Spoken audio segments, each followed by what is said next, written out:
Алексий Ангел е по-голям брат на император Исаак II Ангел, който го назначава за севастократор и военачалник. Узурпира властта с помощта на войските, след като сваля и ослепява брат си, император Исаак II Ангел, докато последният се намира на лов в Македония. Алексий III заварва империята отслабена и притисната от външни агресори.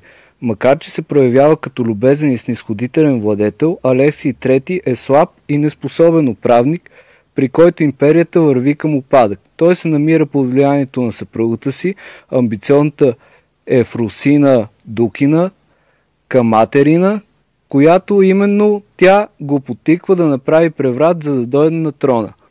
За да спечели популярност, след като е узурпирал трона на брат си, Алексий започва да раздава парите, които Исаак II е събирал за подготвянето на военни действия.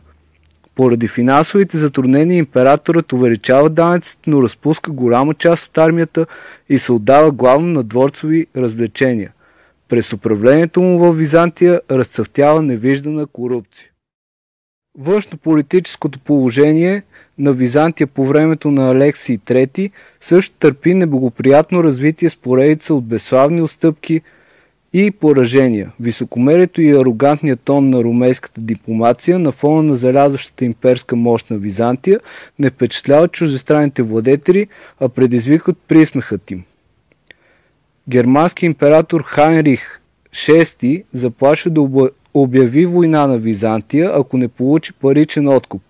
Алексий III въвежда специален данък, наречен Алеманикон, и едва успява да събере парите, след като ограбва скъпоценностите от императорските гробници в църквата Свети апостол Константинопол. Не е пощадена дори гробницата на Константин Велики, тъй като междувременно германски император умира през 1197, Алексий III не изплаща откупа, а го използва, за да преустрои дворците и градините си. Продължава и без успех войната срещу българите и техните кумански съюзници, които опустошават византийските владения в Тракия. През 1198-1201 Алексий III е принуден да воюва с българските феодали Добромир Хрис и Иванко, отцепили се като самостоятелни владетели в Македония около Просек и Родопите. В резултат на мирен договор с цар Калоян през 1201-1202 Византия губи значителни територии около Средец, Ниш, Браничево и Белград. На изток селджукските турци продължават да отнемат територии от византийците. През лятото на 1203 западните рицари и венецианците, участващи в четвъртия кръстоносен поход, се явяват пред Константинопол, водейки със себе си претендента за византийския престол, младият Алексий IV Ангел, син на детронирания Исаак II.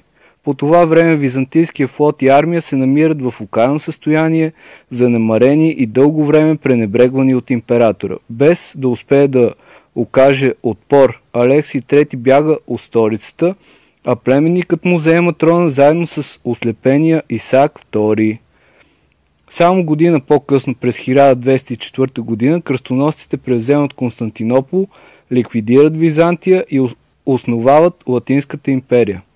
Остатъкът от живота си бивши император прекарва в изгнание и на успешни опити да си върне изоставения престол. А през 1211 година той се опитва да завладее Никея с помощта на селджукските турци, но съюзниците му са разгромени, а той самият е пленен от никейски император Теодор I Ласкарис, принудително замонашен и пратен в манастир в никейските владения.